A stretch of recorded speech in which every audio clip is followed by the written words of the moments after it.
extremamente importante.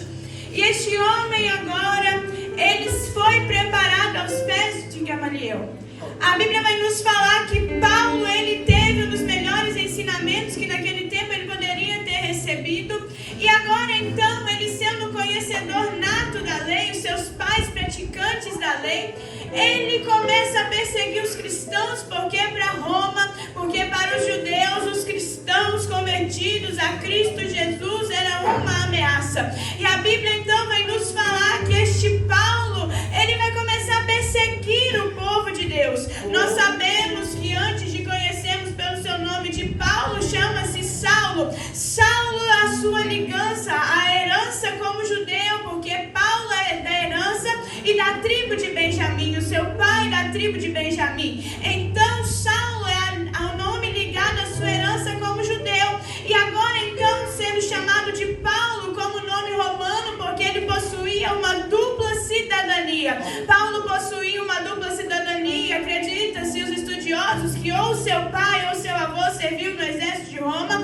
ou eles compraram a sua cidadania romana. Então Paulo, ele era chamado de Saulo por conta da sua herança judia e também de Paulo por conta da sua dupla cidadania, cidadania romana. E agora então nós temos o conhecimento de que Paulo, ele consentia na morte de cristãos. Atos capítulo 7, versículo 58, a Bíblia vai nos falar que Estevão estava presente e aquele povo apedrejou Estevão até a morte. Portanto, Estevão, quando estava antes de ser apedrejado, Estevão estava ali sendo interrogado. Aquele homem era um diácono, foi separado para falar acerca do amor de Cristo Jesus, e dentre daqueles jovens ele fez a diferença, porque no meio daquele povo ele não desanimou e não calou a sua voz, porque os fariseus até pensaram que poderiam parar Estevão, mas ele falava acerca do reino de Deus, cheio de autoridade. E aquele jovem tinha tanta autoridade que eles tinham que inventar mentira para poder caluniar, para poder baixar a reputação dele, porque nele não havia defeito, porque nele não havia brecha. Nós devemos ser como Estevão, tampar todas as nossas brechas, para que quando o mundo olhe para nós, verdadeiramente reconheçam que nós somos servos de Cristo Jesus, para que quando o mundo olhe para mim e Yasmin, entenda que eu sou cristã, entenda que eu sirvo a Deus, que eu não pratico aquilo que eles praticam, que eu não falo como eles falam, que eu não me porto como eles portam, porque eu carrego algo que vem do céu.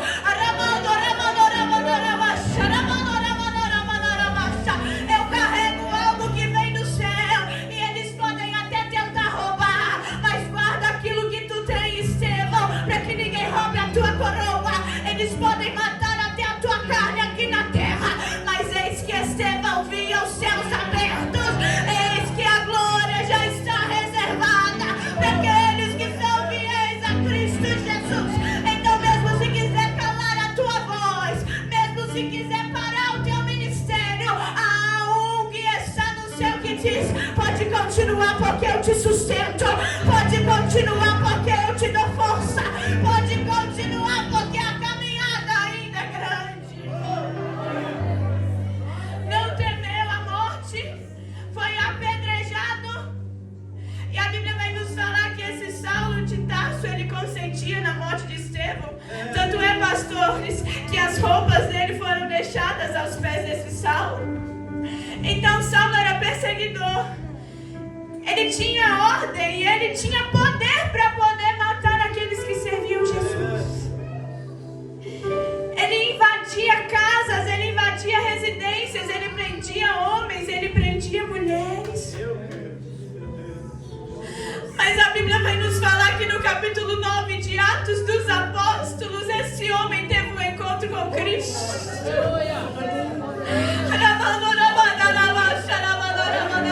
Porque nós podemos até traçar um caminho, mas se não for o caminho que Deus tem para nós, se não for um caminho que é da vontade de Deus, a graça dele nos puxa e nos pega de uma maneira tão extraordinária que ele nos paralisa, porque ele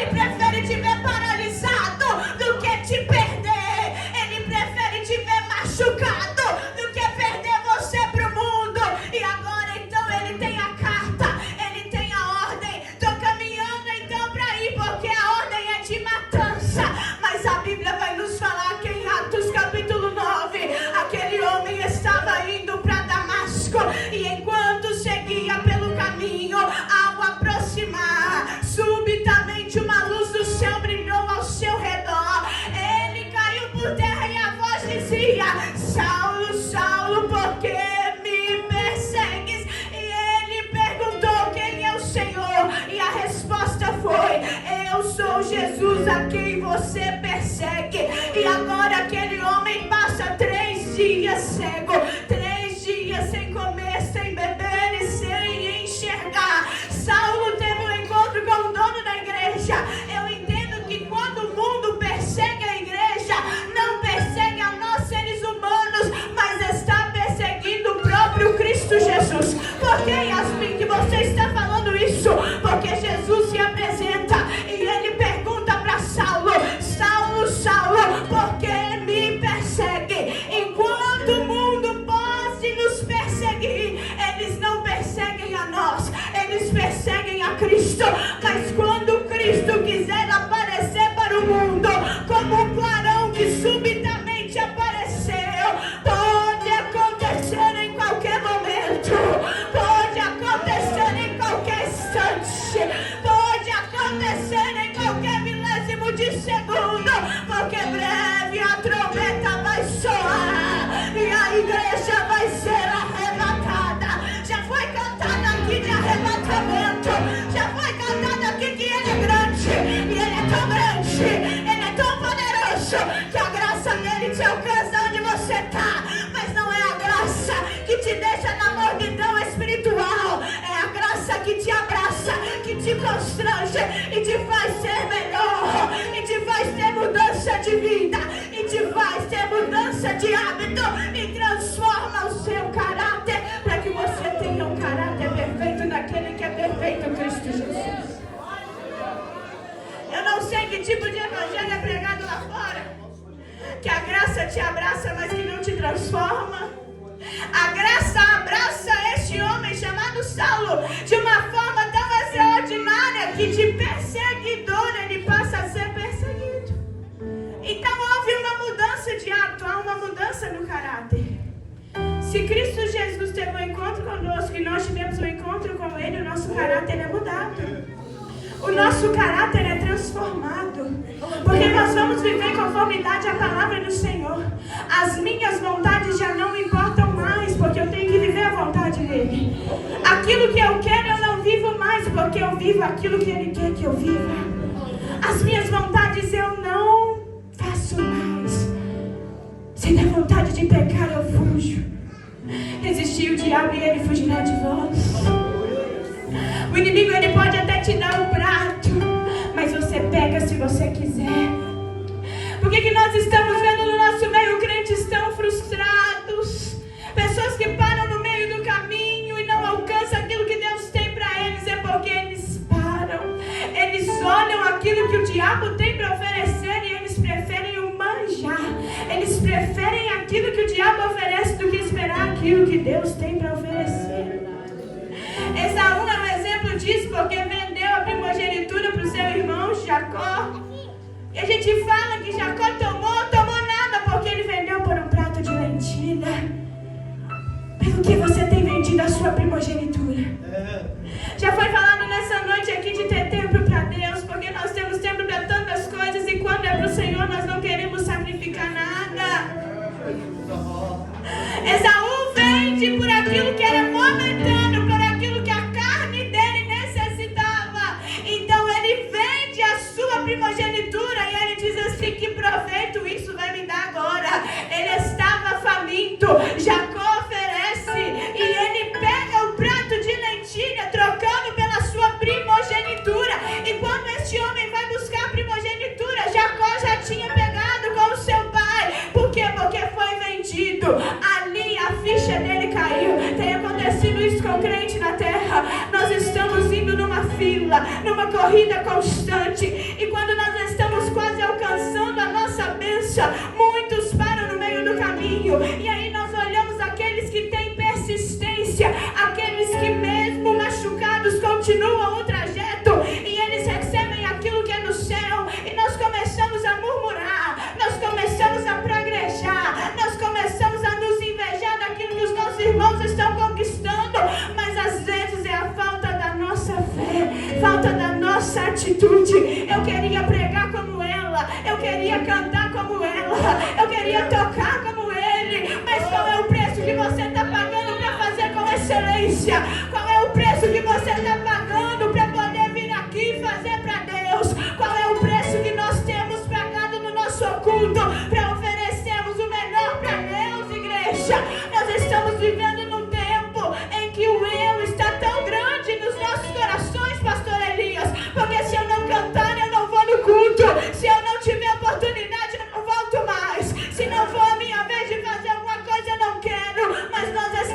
que a adoração ela é individual. E se é individual, eu posso estar sentada, mas eu estou dando glória. Eu posso não estar sendo vista, mas a minha adoração está subindo. Eu não dependo do microfone. Eu evangelizo na rua. Nós pregamos nos hospitais. Nós pregamos na escola. Porque nós não precisamos de aparecer para o homem, mas que ele cresça, que ele apareça e que ele diminua. O Senhor vai começar a limpar as igrejas brasileiras, porque uma nação vai ser incendiada.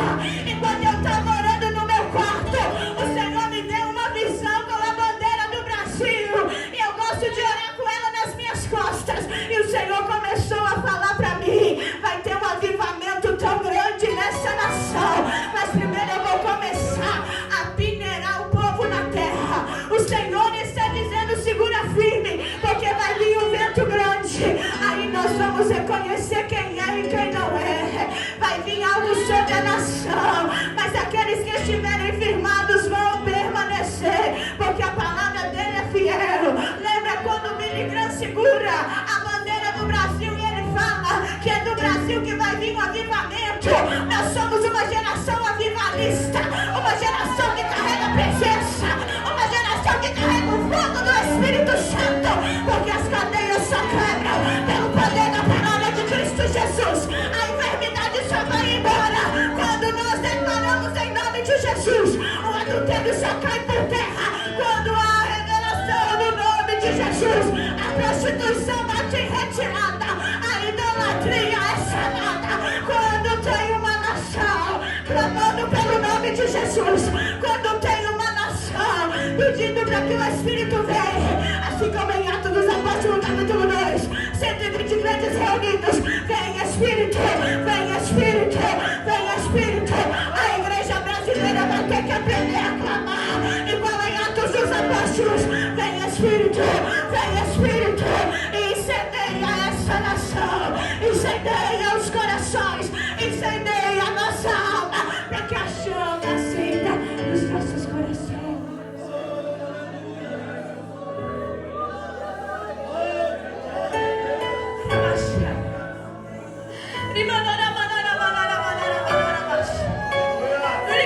Assim mesmo.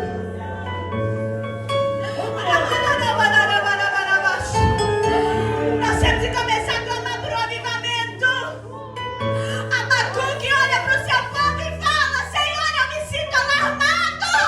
Faz de novo na minha geração. Nós não podemos nos contentar com a mornidão espiritual. Nós não podemos nos comodar. Nós não podemos nos acomodar com o raso. O raso não pode nos satisfazer. Nós temos que descer no profundo, porque é no profundo que encontra-se com Cristo. É no profundo que a gente encontra. É na profundidade. Vamos parar de viver no raso e vamos começar a nos aprofundar sem medo. Agora esse Saulo, que antes perseguia e mandava matar, agora está fugindo de Jerusalém. Agora esse Saulo, que Miriam estava indo para Damasco com uma carta porque ele poderia matar, ele tinha permissão. Agora ele está indo para casa de um tal de Judas sem enxergar nada porque ele ficou cego.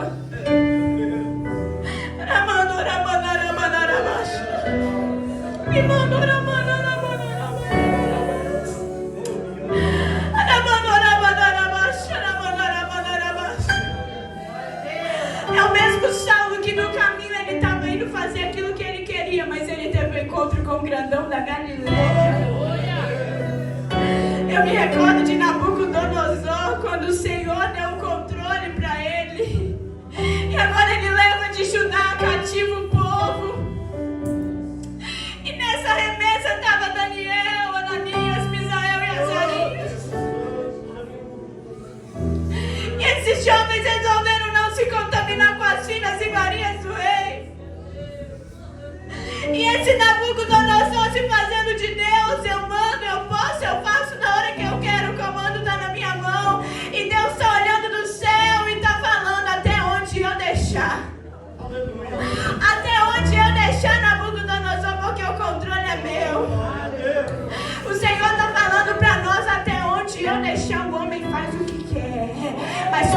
puxo o cetro da justiça, eu coloco tudo no devido lugar.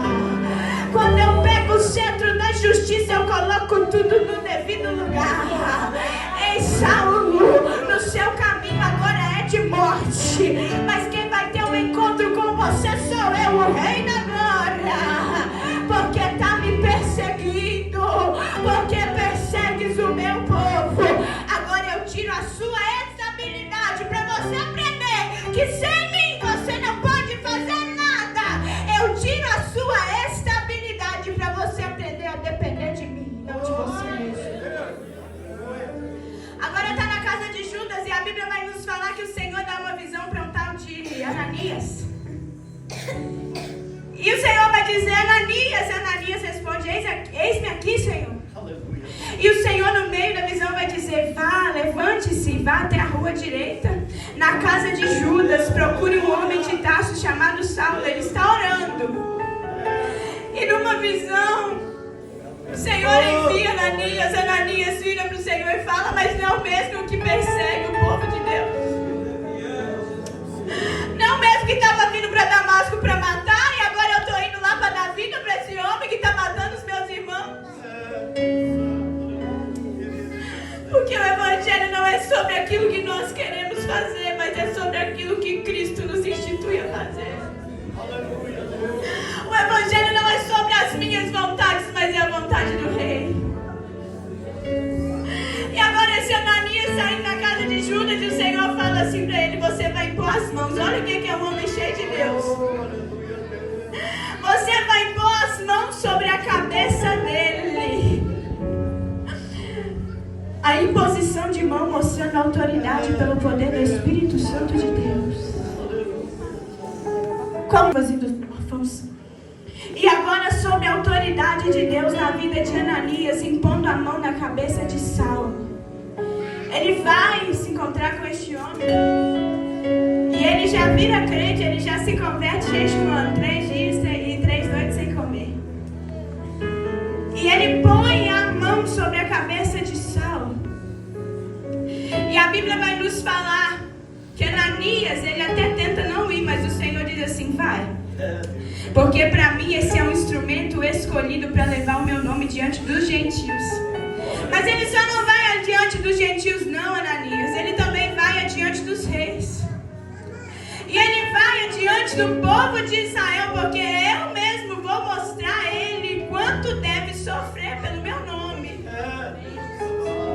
Então Ananias foi, entrando na casa, e pôs as mãos sobre Saulo, dizendo: Saulo, irmão, o Senhor Jesus que apareceu a você no caminho para cá me enviou para que você volte a ver e fique cheio do Espírito Santo. Imediatamente caíram dos olhos de Saulo umas coisas parecidas com escamas, e ele voltou a ver, e aí em seguida ele foi batizado, ele comeu, sentiu força, ele foi fortalecido. Nós estamos num tema que foi escolhido de ajudar o próximo. Nós vamos entrar daqui a pouco. Gálatas capítulo 6, do amor entre os irmãos, a comunhão. Ananias está quebrando todo o seu ego e está chegando em Saulo e está dizendo: você antes matava, mas agora você vai saber o que é sofrer por nome de Cristo. Antes você fazia o que queria, agora você vai ter que aprender a viver daquilo que Deus quer te dar. Antes você vivia daquilo que poderiam os imperadores te oferecer, mas agora você vai ter que aprender a viver na dependência de Deus. E foi imposto a mão sobre a cabeça de Saulo, ele recebeu a cura e foi cheio do Espírito Santo, com uma imposição de mão. Foi cheio do Espírito Santo de Deus. Foi batizado, porque o batismo simboliza o morrer para o mundo e o viver para Cristo. Assim como Cristo foi crucificado, estamos sendo crucificados com Ele, com os nossos pecados, mas ressurgindo no terceiro dia, quando nós levantamos da água do batismo. Nós não somos mais criatura, mas agora filhos de Deus. E Paulo então recebe o batismo e ele é fortalecido.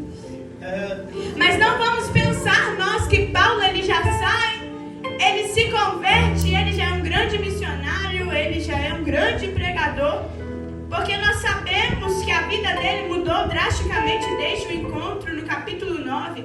Mas esse homem agora, ele tem que sair daquele lugar. Porque ele começou a ser perseguido. Porque antes ele iria para perseguir, agora está sendo perseguido. E o povo quer matar este tal de Saulo. Saulo, então, ele vai sair daquele lugar e ele vai ser preparado. A Bíblia vai nos falar que após sua conversão, ele não foi para Jerusalém aprender com os apóstolos, ele não foi aprender aos pés de Pedro, nem aos pés de Tiago, nem aos pés de João. A Bíblia vai nos falar que ele foi para a Arábia e depois volta para Damasco. E no período de 3 anos, Paulo está em um momento de preparação, de oração, de aprendizado e de amadurecimento. Paulo passou 3 anos e aí sim, ele foi um grande missionário? Não, porque nós sabemos que mais 11 anos ele fica em Tarso, Antioquia, antes de iniciar o seu ministério internacional. Então, antes de Paulo fazer aquilo que Deus havia escolhido ele para fazer, ele vai ter que sentar para aprender como é que faz. Ele vai ter que aprender a servir, para depois ele querer ser servido. Paulo, ele vai passar pelo momento de aprendizado, porque nós devemos entender que se Deus te faz uma promessa, se Deus te escolhe, se Deus te chama, você vai ter que aprender a esperar o tempo dele. 14 anos para que o ministério, a chamada ministerial, para que aquilo fosse internacional, alcançasse a vida de Paulo. E nós às vezes não queremos esperar 1 ano, não queremos esperar 2 anos, que nós já achamos que Deus nos esqueceu, que nós já achamos que Deus nos abandonou, quando o Senhor está falando: eu te levo para o deserto para forjar o teu caráter, eu te levo para o deserto para você aprender que antes de ir para lá, você vai ter que aprender a sentar e a ouvir aqueles mestres. Antes de você ir com sede ao pote, você vai ter que sentar no primeiro banco para poder ouvir. Antes de você querer falar, Paulo, agora eu te levo para o deserto, eu permito você passar perseguição e você sair até mesmo de Jerusalém pelos buracos do muro da cidade, porque querem te matar. Porque agora você vai entender e você vai carregar no seu corpo as marcas de Cristo Jesus. Eu permito o deserto porque eu sou o oleiro e eu te moldo do jeito que eu quero. Lembra de Jeremias: desce a casa do oleiro, porque eis que eu falarei convosco. Nós primeiro temos que descer para depois ouvirmos a voz de Deus. Nós não vamos chegar com o nariz empinado, mas nós vamos chegar com a cara no pó, dizendo: Senhor, eu não posso, mas tu pode. Me molda do jeito que tu queres. Antes de ser lançado para fora, vai ter que passar pela olaria de Deus. E se ele é o oleiro, meu irmão, pode ficar tranquilo, porque o vaso não vem com rachadura, o vaso não vai vir com pedrinha, o vaso não vem trincado, mas ele vem amassado, moldado, preparado, passado pelo fogo, porque o oleiro é quem manda do jeito dele. É o oleiro que faz do jeito dele. Nós estamos sendo moldados e preparados para receber as grandes coisas que o Senhor tem para nós. Porque eis que o tempo que virá será difícil, mas Deus está forjando o nosso caráter no meio do deserto. E o Senhor diz assim: você não está entendendo nada, mas sou eu, o oleiro, que estou moldando você, para que você fique perfeito para a minha obra. Sou eu que estou moldando e forjando o teu caráter nesse tempo de adversidade, para que saia conforme o meu querer, para aprender a ter humildade, para aprender a ser servo, para aprender a ser manso e humilde, assim como foi Cristo Jesus. O Senhor está dizendo para nós: sou eu quem permito o vento, mas eu estou no meio da tempestade. Eu vou ao encontro de vocês e eu mostro que ainda tem solução. Ainda tem jeito. pode todas as coisas. Porque Ele faz todas as coisas. E agora, nesse tempo de preparação, a Bíblia vai nos falar que no livro de Gálatas, capítulo 2, Paulo ele vai dizer que recebe a confirmação do seu chamado por Pedro, Tiago e João. Ele vai ser separado para a obra missionária no capítulo 13 de Atos dos Apóstolos, porque junto com Barnabé ele vai fazer a obra do Senhor. A Bíblia vai nos falar que este homem foi comissionado para 3 grandes viagens missionárias do seu ministério. Barnabé agora está indo com Paulo para poderem fazer aquilo que Deus queria que eles fizessem. Mas a Bíblia vai nos falar que eles foram interrompidos porque Paulo teve uma discussão com Barnabé. Barnabé e Paulo estavam levando na viagem missionária um tal de João Marcos. Talvez você conheça ele, é o mesmo escritor de Marcos, o evangelista Marcos. É esse mesmo João Marcos. Ele estava nessa primeira viagem missionária e a Bíblia vai nos falar que eles queriam progredir, porém Paulo diz para Barnabé: olha aqui, Barnabé, o João Marcos não pode ir conosco porque ele desistiu no meio do caminho. Se ele desistiu no meio do caminho, o que nós podemos fazer? Ele não é digno de continuar conosco. A Bíblia então vai nos falar que por conta dessa João Marcos volta para Jerusalém e agora Paulo e Barnabé eles se separam e Deus prepara outras pessoas para andarem com Paulo. A Bíblia nos fala que na segunda viagem missionária, em Atos capítulo 15, Paulo agora leva consigo Silas, Timóteo e Lucas. E agora então eles estão indo para Macedônia, Filipos, Tessalônica, Bereia, Atenas e Corinto. Na segunda viagem missionária de Paulo, a Bíblia vai nos falar que o Senhor ele prepara companheiros que estavam preparados para aguentar o batente. Tanto é que no capítulo 16, Paulo e Silas, quando estavam andando, indo para um lugar de oração, o que vai acontecer? Eles estavam passando e por muitos dias isso estava se repetindo. Tinha uma moça que estava com espírito de adivinhação, porque nem tudo aquilo que nós vemos reluzindo é ouro. Aquela menina estava com espírito de adivinhação e todas as vezes que Paulo, Silas e aqueles homens passavam para um lugar de oração, ela começava a gritar que aqueles homens eram servos do Senhor, do Altíssimo. E Paulo vai ficar incomodado com aquilo, porque o espírito de engano paira no meio das igrejas. E isso não é mito, é uma realidade. Às vezes nós estamos com uma visão tão deturpada, com escamas de peixe, que nós não conseguimos ver os espíritos que estão sendo encapados no nosso meio. E por isso uma frieza espiritual permeia. E Paulo então, passando por aquele caminho várias vezes, ele chega até aquela menina, repreende aquele espírito imundo, e a Bíblia vai nos falar que eles vão ser presos, eles vão ser chicoteados em praça pública, eles vão ser envergonhados. A Bíblia então vai nos falar que no capítulo 16 de Atos dos Apóstolos, versículo 25, por volta da meia-noite, Paulo e Silas oravam e cantavam louvores a Deus, e houve um terremoto que os alicerces da prisão não conseguiram se conter, e foram soltos todos aqueles que estavam presos. Os alicerces das prisões espirituais nessa noite vão ter que se romper, porque onde tem oração tem presença, aonde tem adoração tem presença. E o Espírito desceu no alicerce, o Espírito desceu naquele setor, o Espírito desceu naquela penitenciária, e os que estavam ouvindo tiveram que ver que mesmo injustiçados, eles serviam a Deus que é maior do que o império. Eu sirvo um Deus que é maior que o adivinha, eu sirvo um Deus que é maior que a depressão, eu sirvo um Deus que é maior que a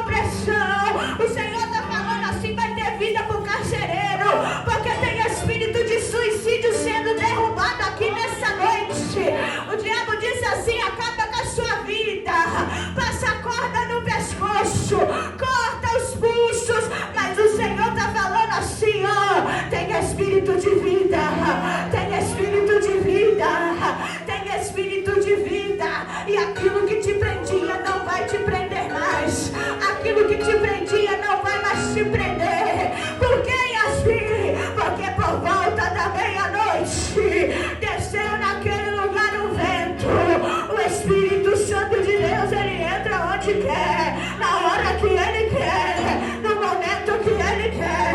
E os alicerces da prisão se operam, porque quem tem poder é Ele.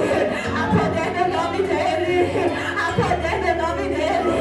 Eu não sei se você entendeu, eles estavam sendo presos injustamente, e por volta da meia-noite houve um tremor, um terremoto.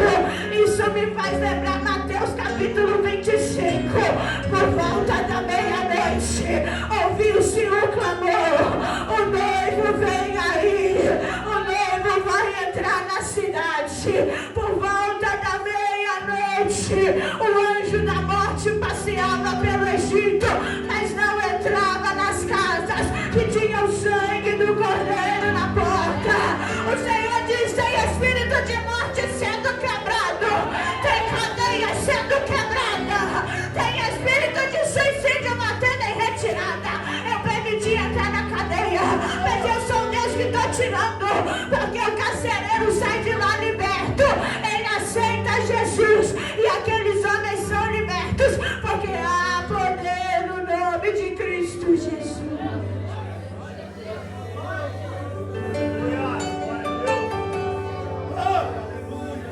É tão grandioso as coisas do céu que se nós entendêssemos a grandeza da majestade do Senhor, nós não nos contentaríamos com o raso que está sendo oferecido para nós. Teve uma mudança.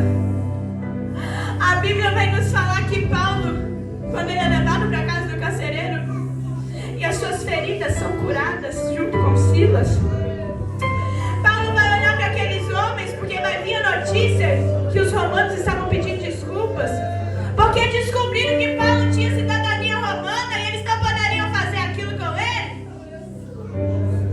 Sabe o que Paulo vai olhar e vai falar para os oficiais? Mandem eles virem até nós, porque na hora de humilhar, humilhou na praça pública perante todos.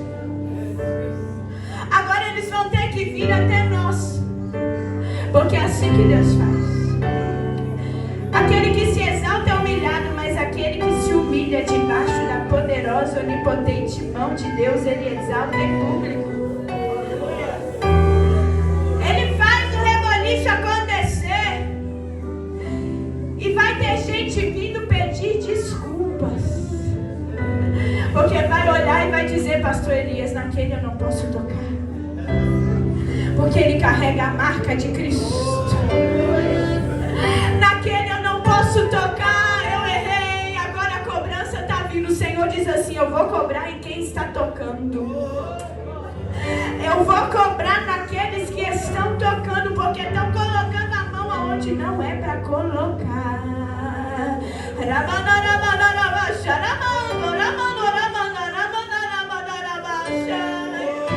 Está colocando a mão aonde não é para colocar, e o Senhor diz assim: a minha cobrança vai bater na porta. É uma palavra dura, eu estou saindo do meu esforço, pastor Elias, mas o Senhor está falando assim: só segue, porque quem rege sou eu, e você faz o que eu mando.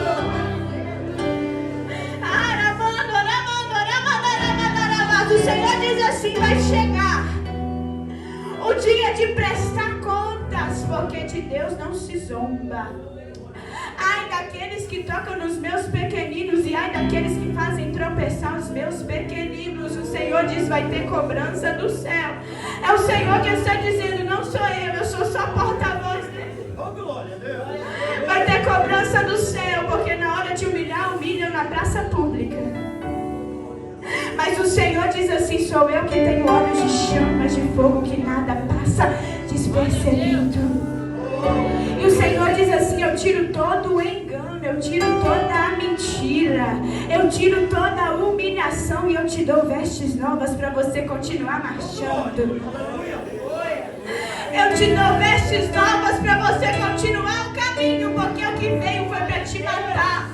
O que veio foi para te ferir, te deixar estagnado, você olhar para um lado, olhar para o outro e falar: não tem mais jeito, eu vou parar no meio do caminho, eu não quero mais ser crente. Mas o Senhor diz assim: eu estou mandando alimento do céu que vai fortalecer a tua alma, e você vai seguir, porque tem muito caminho à frente. E na terceira viagem missionária do apóstolo Paulo. Capítulo 18, versículo 23 ao capítulo 21 até o 17. Ele fica 3 anos em Éfeso, visita as igrejas da Grécia. Ele vai escrever 1 e 2 Coríntios e também escreve Romanos. A Bíblia então vai nos falar que aquele homem, ensinando 3 anos naquele lugar, tentaram combater contra o ministério dele. Ensinava no templo, agora vai ser impedido, mas quando o diabo tenta fechar uma porta, Deus escancara um portão, porque a Bíblia vai nos falar que ele abre a sua própria escola, que vai se chamar a Escola de Tirano. E 3 anos agora ensinando em Éfeso, ele fica com aquele povo, e quando ele está indo embora, ele vai deixar uma mensagem e vai dizer: olha, cuidem do rebanho do meu pai, porque vão vir lobos que não pouparão o rebanho. E isso eu vejo reflexo na carta aos Gálatas. Por quê? Porque a Bíblia vai nos falar que, sendo uma carta doutrinária de uma das 13 cartas de Paulo, a Bíblia nos fala que no capítulo 1 ele vai dizer: eu estou surpreso com vocês. Até porque eu já visitei a Galácia e na primeira viagem missionária fui eu que fundei as igrejas que estão aí. E vocês estão esquecendo do evangelho genuíno? Porque estão pregando um outro evangelho que não é o evangelho de Deus. Não é o evangelho de Cristo, que não é verdadeiro. Porque alguns homens estão perturbando vocês e estão pervertendo o evangelho. Isso é tão real que é o que nós estamos vendo na nossa realidade. Estão pervertendo o evangelho de Cristo. Aí Paulo vai dizer no versículo 8: mas ainda que nós, ou mesmo um anjo vindo do céu, pregue a vocês um evangelho diferente daquele que temos pregado, que esse seja anátema. Como já dissemos e agora repito, se alguém está pregando para vocês um evangelho diferente daquele que receberam, que seja anátema, Galácia, porque vocês já conhecem quem Cristo disse: você quer vir até mim, negue-se a si mesmo, toma a tua cruz e siga-me. Não é praticando as mesmas obras, não é pervertendo os ensinamentos de Deus, assim como Tiago vai escrever para nós, assim como a carta de João vai escrever para nós. 1 João vai retratar sobre os anticristos que estavam ensinando, os gnósticos que estavam se infiltrando dentro da casa de Deus e estava sendo pregado aquilo que não era verdade, estão pervertendo aquilo que é santo. E Paulo vai dizer assim: por acaso agora eu procuro favor das pessoas ou eu procuro favor de Deus? Eu estou procurando agradar as pessoas, aqueles que estão enganando vocês? Não, porque se eu estivesse procurando agradar essas pessoas, eu não seria servo do Deus Altíssimo. Não fuja daquilo que é o centro, não saia da vontade de Deus, não permita ser levado pelas falsas doutrinas, porque aquilo que está neste livro é santo, não muda, não passa, é inerrante. O Senhor Jesus vai dizer: mesmo que se passem os céus e a terra, a minha palavra não vai se passar. E mesmo Paulo enfrentando um contexto difícil, porque ele vai escrever essa carta, a Bíblia vai nos falar que ele vai dizer acerca da justificação pela fé. A carta aos Gálatas, ela tem uma importância teológica tão grande, que essa carta ela foi lida pelo Martinho Lutero, o mesmo da Reforma Protestante. Ele abre a sua Bíblia, capítulo 3, no versículo 11: porque o justo viverá pela sua fé. Gálatas tem um peso tão grande que a mesma repetição, quando Abacuque ele está recebendo a visão de Deus e ele vai dizer: o justo viverá pela sua fé. Martinho Lutero, quando ele abre a Bíblia, ele vai ler esse versículo e nós entendemos que não é por aquilo que Deus pode nos oferecer, mas é pelaquilo que Ele é. Não é aquilo que Ele vai nos dar, mas é o caráter inerrante dEle que nos faz permanecer. E Paulo, carregando essa carta, ele vai dizer para nós da justificação por meio da fé, da liberdade cristã. Capítulo 5: para a liberdade foi que Cristo nos libertou, para que nós não fôssemos presos pelo pecado. Não é a libertinagem que te liberta daquilo que você queria, é a liberdade que Cristo pode te oferecer. É aquilo que eu poderia cometer, mas é aquilo que vem praticar. É aquele sangue que precioso foi derramado na cruz do Calvário, para que aquele sangue não fosse em vão. O véu do templo foi rasgado de alto a baixo, para que nós tivéssemos o direito à vida eterna. Paulo está dizendo: não há condenação para aqueles que estão em Cristo Jesus. Para a liberdade foram chamados. E que liberdade é essa? É a liberdade que eu tenho de rejeitar o mundo. É a liberdade que eu tenho de rejeitar os meus próprios anseios. É a liberdade que eu tenho de rejeitar a droga. É a liberdade que eu tenho de rejeitar a imoralidade sexual. É a liberdade que eu tenho de rejeitar a contenda. É a liberdade que eu tenho de rejeitar a bebedice. É a liberdade que eu tenho de rejeitar a prostituição, porque por Cristo nós fomos libertos, por suas ataduras nós fomos sarados, e foi carregado nele o preço que era para ser pago por mim e por você. Mas a graça foi tão grande que nos alcançou de uma forma tão extraordinária. E Paulo vai dizer: não use essa liberdade para dar ocasião à carne, não use a graça para falar que você está isento de tudo, porque a Bíblia vai nos falar que aquilo que o homem planta, isso ceifará. Nessa mesma carta, Paulo vai nos dizer que não se esqueçam: aquilo que você está plantando, você vai colher. Examine-se, pois, a si mesmo, porque cada um levará o seu próprio fardo, cada um ajuda o outro, mas é individualmente que nós receberemos a coroa de vida eterna. Paulo está falando: suportem uns aos outros como uma comunidade de fé. Mas aquele que está sendo instruído, compartilhe todas as coisas boas. Não se deixe enganar, de Deus não se zomba. Aquilo que a pessoa semeia, isso colhe. E não nos cansemos de fazer o bem, porque no tempo certo faremos a colheita, se não desanimarmos. Por isso Paulo está dizendo: enquanto tivermos oportunidade, façamos o bem a todos aqueles que estão na família da fé, principalmente aos da família da fé. Amando o próximo como a mim mesmo, praticando aquilo que Cristo deixou para mim, fazendo a vontade de Deus, andando por baixo da vontade dele. É assim que nós alcançaremos a graça de Deus. É assim que nós alcançaremos a glória de Deus. É assim que nós chegaremos lá, porque a igreja será arrebatada. Tudo isso aqui vai passar. Tudo isso aqui vai ser deixado na terra. A nossa cidade é a Nova Sião. A nossa pátria é a Nova Sião. Nós somos compatriotas. É um ajudando o outro para chegar no céu. É um ajudando o outro para chegar lá. Não foi o tema que foi dirigido pelo Espírito Santo, a liderança.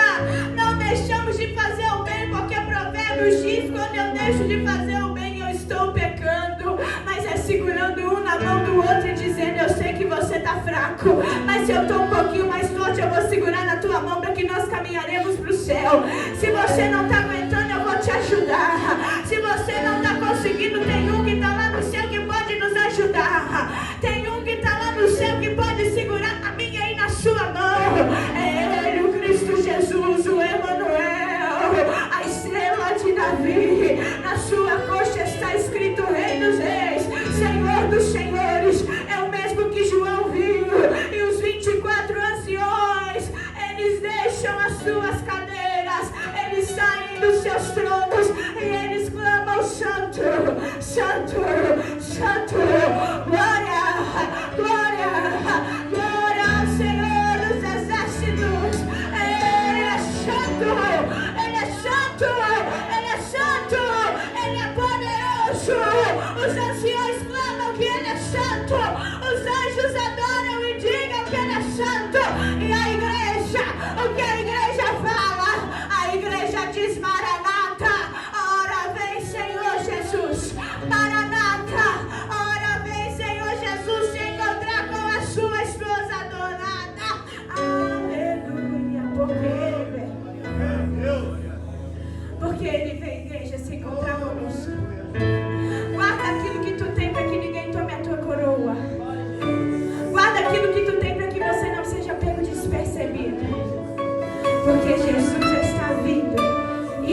cabeça